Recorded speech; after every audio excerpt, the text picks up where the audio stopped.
Halo teman-teman semua, perkenalkan nama saya Enti Sepullo dengan NIM 2285-2012. Saya dari jurusan Bimbingan dan Konseling Fakultas Keguruan dan Ilmu Pendidikan Universitas Sultan Ageng Tirtayasa. Baiklah, di sini saya akan menjelaskan jenis ragam kasus di kalangan remaja dan faktor yang mempengaruhinya. Yuk simak penjelasannya.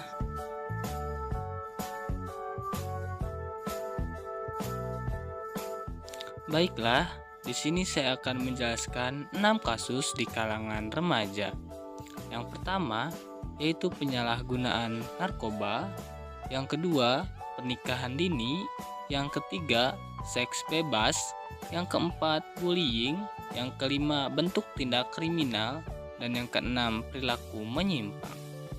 Yuk simak penjelasan dari masing-masing kasus remaja tersebut.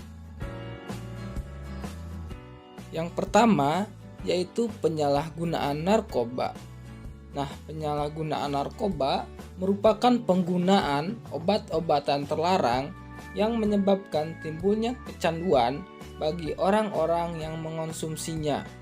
Nah, jika sudah kecanduan nantinya mereka akan sulit sekali untuk mengontrol penggunaannya dan lama-kelamaan dapat merusak otak hingga menyebabkan kematian. Wah, jangan sampai terjadi pada kita ya kawan. Nah, menurut toko Libertus Jehani dan Antoro 2006, ada beberapa faktor yang mempengaruhi penyalahgunaan narkoba. Nah, diantaranya yaitu faktor internal. Yang pertama ada kepribadian, keluarga, dan ekonomi. Adapun yang lain yaitu faktor eksternal. Yang pertama ada pergaulan dan lingkungan masyarakat. Nah, yang kedua yaitu pernikahan dini. Nah, pernikahan dini sebuah ikatan yang dilakukan oleh suatu pasangan yang dimana pasangan tersebut memiliki usia muda atau anak remaja di bawah umur.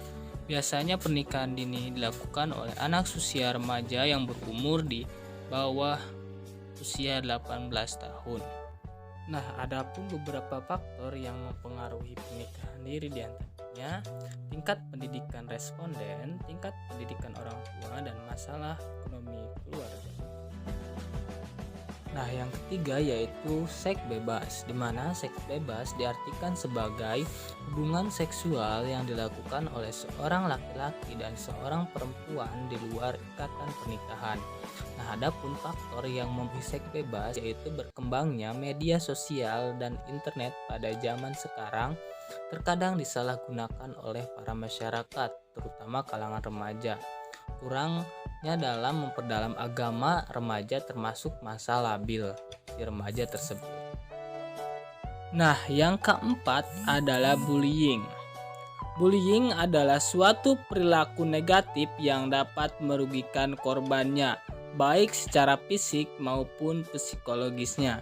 Dari data nasional Mental Health dan Education Center tahun 2004 di Amerika, diperoleh data bahwa bullying merupakan bentuk kekerasan yang umumnya terjadi dalam lingkungan sosial, di mana 15% dan 30% siswa adalah pelaku bullying dan korban bullying. Bullying dapat merugikan baik itu pelaku dan korbannya. Nah, adapun faktor yang mempengaruhi perilaku bullying yaitu faktor keluarga, faktor teman sebaya, dan faktor sekolah. Nah, yang kelima yaitu bentuk tindak kriminal.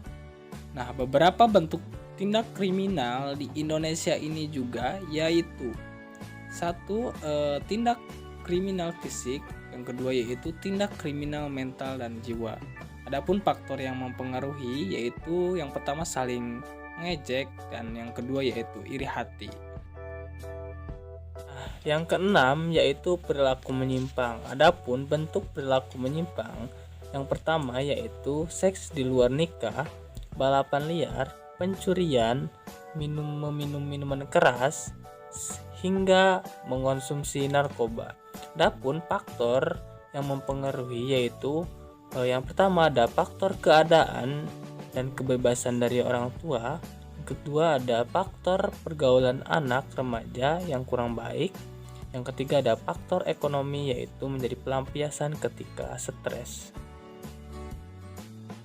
Baiklah, mungkin itu saja yang dapat saya sampaikan. Kurang dan lebihnya mohon maaf. Sekian.